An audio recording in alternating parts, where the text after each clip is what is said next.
Hola amics i amigues, anem a iniciar una sèrie de gravacions així en Facebook que van a parlar breument de la història de les falles de Xàtiva. Este primer capítol està dedicat a els inicis, com van néixer les falles en Xàtiva. Pues va ser gràcies a la persona que tingueu en la orla posada així, a Blas Beiber i Tomàs, nascut el 1818, a principis del segle XIX en Xàtiva.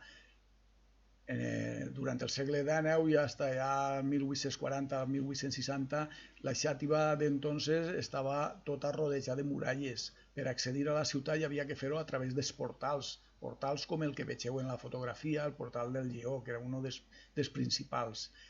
En 1854 arriba el tren a Xàtiva. El marquès de Campo que inverteix en una companyia que des de València du el ferrocarril a Xàtiva amb la intenció d'enllaçar en una línia cap a Almansa i d'Almansa en el centre d'Espanya, en Madrid, per a la qual cosa construeix una estació en la carretera actual que va de Xàtiva a Llaunou o al Puig. Pues allí tenim restos de l'antiga estació del ferrocarril. Per què? Perquè se pensava anar per la vall d'Albaida cara al port d'Almansa i pujar-lo per allà. Soles que després, uns anys després, 1960, se construeix la nova estació i se decideix de fer la línia per dins de la costera, pues, Alcúdia de Crespins, Montés, Sant Moixent, Caramunt, a buscar per la Font de la Figuera el port d'Almansa.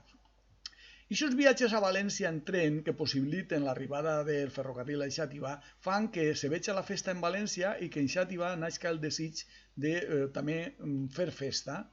I per tant, en una plaça, la plaça de la Trinitat, de la qual acabem de veure una imatge, en 1865, Blas Beiber, que havia estat treballant en València i havia conegut les falles allí, pues, decideix muntar una falla adjuntada en companyia de Jaume Garí, que era un fuster que vivia en la plaça de la Trinitat. I construeixen una falla més o menys semblant a l'esbós que vegeu ara, que està estret, no n'hi ha esbossos de l'època, està estret de la lectura del folleto que explicava la falla aquella, la pesca del Aladroc. Hi vegeu unes xiques damunt d'una barca pescant. Què pescaven? Pescaven marits, el marit, els hòmens. Això és el que buscaven. Això és un altre esbós, en aquest cas de José Blesa, també encarregat en el seu moment de la lectura de l'explicació. Se trauen els esbossos perquè repetís que no tinguin ni fotografies ni esbossos de l'època, ni res, no existeix.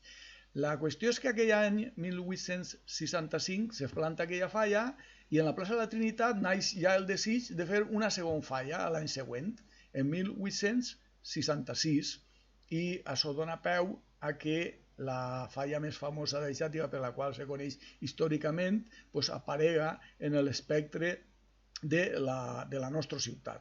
La falla se titulava La Creu del Matrimoni. Va tindre molt de rebombori, ara veurem per què. Blas Beiber, que era imprenter, que era el que s'havia ensenyat en València i el que li havia possibilitat de conèixer les falles en València, per el qual les importo a Xàtiva, i és el promotor de la primera falla, segona i tercera, com veurem, pues crea aquesta idea de fer la segona falla, ajudat a treballar per Jaume Garí, el fuster que estava instal·lat en la plaça de la Trinitat en aquell moment. I com era molt donat, repetisc, a escriure, pues escriu una espècie de novel·leta xicoteta, un conte fantàstic, en el qual relata l'explicació de la falla a través d'un viatge a l'infern. Estos són dibuixos del seu germà.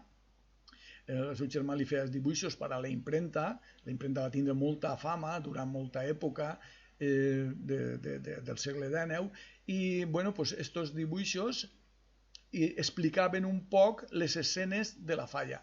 La falla realment no se va arribar a plantar, ja veurem per què, perquè va ser prohibida. I allí dins del llibret aquell explicatiu n'hi havia versets i n'hi havia dibuixos. Per exemple, així n'hi ha un que diu: «I verem a un cavaller en una xica de soro trastocar-li en cantimploro l'oli del seu celler». Què vol dir això? Llegit aixina i veient el dibuix pareix que algú està trastocant vi d'un barril a un altre, no? D'un recipient a un altre. Però no, vol dir una altra cosa sexualment més però que està amagat i està metafòric. Este home era un fenomen a l'hora d'agarrar les metàfores i dir les coses, diguent-les, però sense dir-les en les lletres corresponents. No? He estat també veient a certa Jacoba en casa d'una amigueta, esposant-li l'alcova, tal. Pues, què vol dir? Pues, lo de sempre, l'acte sexual, però dut a terme d'una forma, explicat d'una forma en què no ho dona clarament. Per tant, la censura a l'hora d'agarrar-ho tenia que agarrar-ho en pincetes. Però tot i això, les pincetes pues, encara van agarrar la part eclesiàstica i el va excomulgar, va agarrar el llibre, el van llegir. Bueno, l'arquebisbe de València, que no era valencià i no entenia el valencià, li va traduir un altre de retoroix de la cúria de València, de l'arxobisbat. I no sé què li diria, que l'home va redactar una carta al governador civil dient-li que per favor prohibira aquesta exposició d'Eixa Falla en la via pública perquè era obscena, atentava al matrimoni, que és una de les virtuts principals dels sacraments i tal i qual.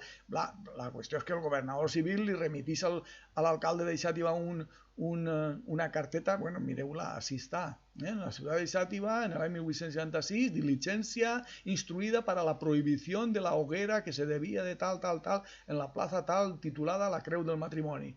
Per què? Perquè bueno, pues allò atentava al sacrament del matrimoni, segons el senyor arquebisbe. El senyor arquebisbe li demana al governador civil. El governador civil li ho envia a l'alcalde. L'alcalde envia a la tropa municipal hasta la imprenta. Requisen tots els llibres que n'hi havia allí.